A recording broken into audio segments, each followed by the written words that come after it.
Right then, INEOS are having a big meeting in London today, just 48 hours after the Boar Fest that we had at Villa Park. And there's a lot of grief aimed at Erik ten Hag.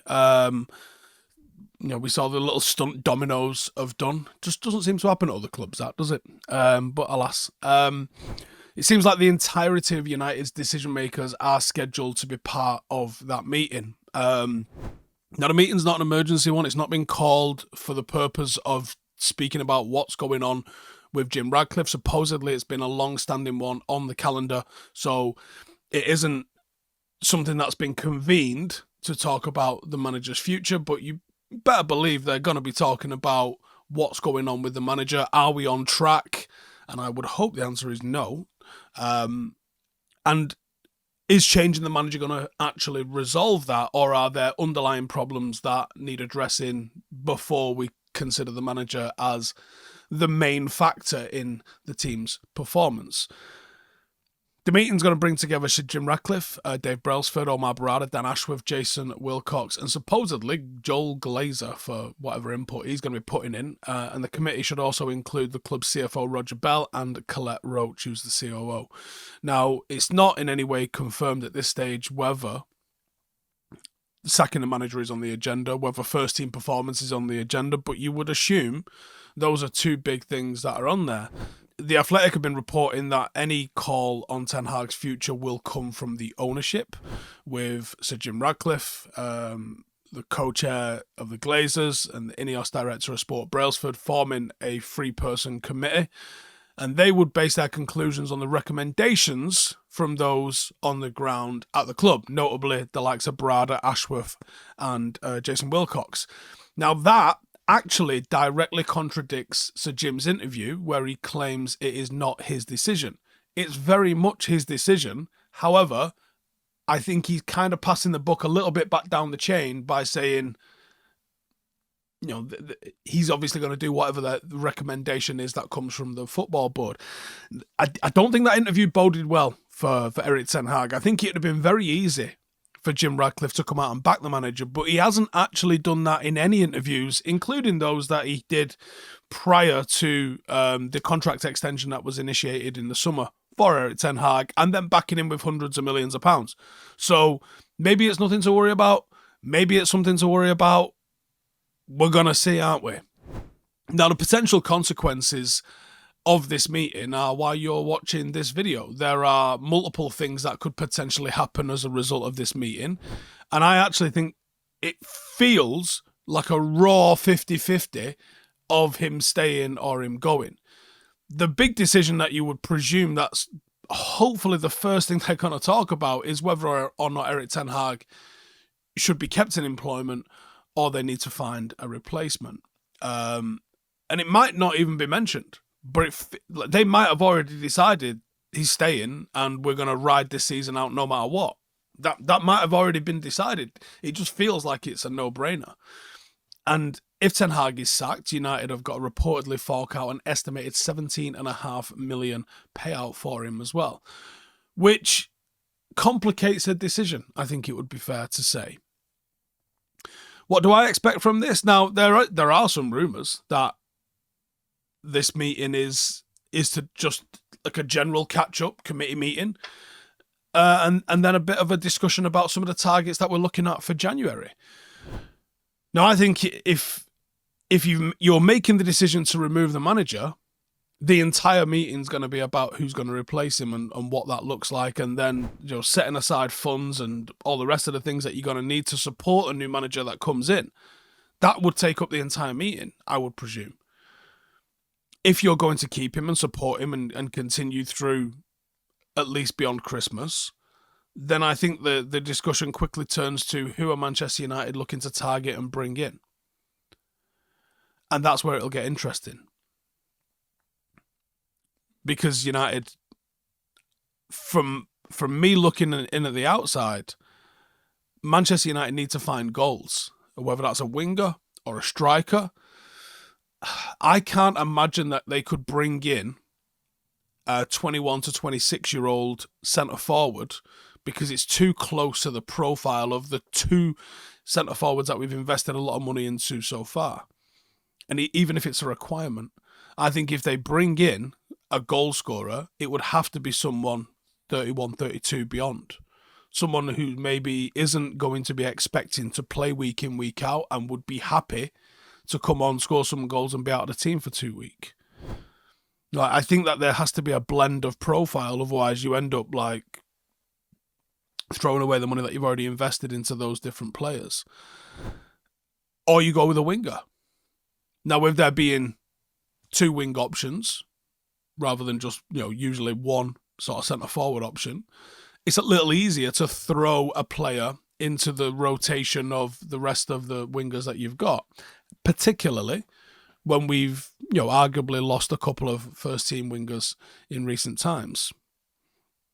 And I'm sure, regardless of whether the manager stays or goes, performances are going to be discussed. Now, United are 14th in the league on 8 points, and we're 5 points away from relegation and 6 points away from Champions League spots. It's clearly not good enough.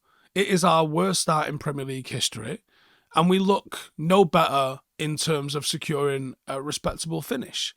The season started well in terms of the data, but that's changed now because the data no longer looks as good. Bad results for the likes of Liverpool, City, Arsenal, Spurs, Villa don't affect us. We probably need to be looking at the likes of Leicester, Bournemouth, Everton, Ipswich, West Ham dropping points for us to do anything. The win percentage for Ten Hag this season is 30%. He's averaging 1.3 points per game, 1.6 goals scored per game, and 1.2 goals conceded per game. All you have to do is look at other managers in similar positions in the league. And while the results are not there and the process has been at least semi-visible, the game plan is kind of there to be seen. It's a results business, and he has to get the results. It's not a great time to be a United fan. Now, if he's sacked, now, as I've said, paying out for Ten Hag is quite eye-watering. It's not the first time that United have had to go to the well with a big payoff for a manager, and it probably won't be the last time. That alone could keep him in a job for a while. Now, I've seen some reports saying that the cost of sacking him wouldn't actually impact us too greatly in terms of FFP. Obviously, it's a consideration, but it's not going to be something that keeps him in a job. And if he is sacked, then we have to start looking at the sort of managerial candidates that could be in line to replace him. And it's not a decision that you need to rush. But this early in the season, there are benefits to maybe making the change happen fast. And could you get into the top 4 with somebody else? And like I always said, someone's going to have to be given time. You can't just give managers 2 seasons. It doesn't work, fuck them off. Sadly, it's not enough time. And sadly, the potential candidate list, seemingly, doesn't excite. Allegri, Southgate, Potter, Tuchel, Inzaghi. We're not really linked with the likes of Amorim or Nagelsmann, who might excite. But even those, and even some of the names on this list here, can they manage Manchester United? There's one thing being tactically astute, like I say, a Graham Potter. Graham Potter couldn't deal with the egos at Chelsea. What makes you think he'd be able to deal with the egos and the extra add-ons that undoubtedly come when you're a Manchester United manager? There's clearly good managers in that list.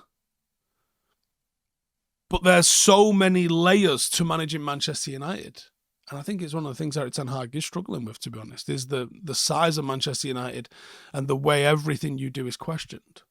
Now, United's board might not even touch that much into the first team performances this season. That might be something that they just leave to the likes of Wilcox and Ashworth and that. And they might feel that the 2 draws to Porto and Villa somehow have done enough to convince them for the time being. Ten Hag's suitability for the role is going to be constantly in question. Are they anticipating and accepting of a teething process? Do they have more patience than a sizable percentage of the fan base? Would their other discussions include financial updates, general overview of FFP, PSR standings? Would there be a presentation for a strategy for how we win the league in 2028, as has been leaked or discussed or targeted? You know, is there a general overview of recruitment strategy that's going to take us from the position we're in now to Premier League champions in 2028? All of those things realistically should be discussed today. Either way, a lot of people at these meetings, a lot of important people at these meetings. I think the likelihood of Ten Hag's situation is being discussed is it's an absolute certainty. I do believe he's in trouble. I do believe this meeting could decide his future. My gut instinct is to give more time. You know, there's people want to talk about the number of players signed. Okay, did those players get no bedding in time? It used to take a good year for someone to bed into the Premier League. You know, and we're now expecting all of these players to just bed in instantly. They don't even bed in instantly at City where everything's going well. You know, they get iced for a year and then they get slowly brought back in. The only one who didn't really is Haaland. You know, is there a bedding in process where we would see some improvements? Do they see the underlying data? Do they care about the underlying data? So many questions. But the way Manchester United are, although this has changed under INEOS, I was going to say the way Manchester United are, 3 minutes after that meeting ending, we'll probably know the answers. I think if they're firing him, they will fire him quick. And I think if there's no change, you probably don't hear the change. But INEOS have actually been able to move around in relative silence. So maybe we don't actually hear the answers of this today. Either way, let me know in the comments. How do you think it's going to go? Do you think it's 50-50? Do you think he's a certainty to go? All the rest of that sort of stuff. See you in a bit. Hey, thank you for watching the video. If you are new around these parts, then don't forget to subscribe. My channel is proudly supported by my community on Patreon. If you'd like to get a little bit of extra content, a Discord group, meetups, five-a-side games, weekly podcasts, behind the scenes, and even an occasional bit of transfer news as and when I get it, then for the price of a pint, you can show your appreciation for the content that we make and get some goodies for doing so as well. Check the link in the description or click the button right here. You'll also find all of my socials here too if you want to follow me on any of those platforms. Nice one.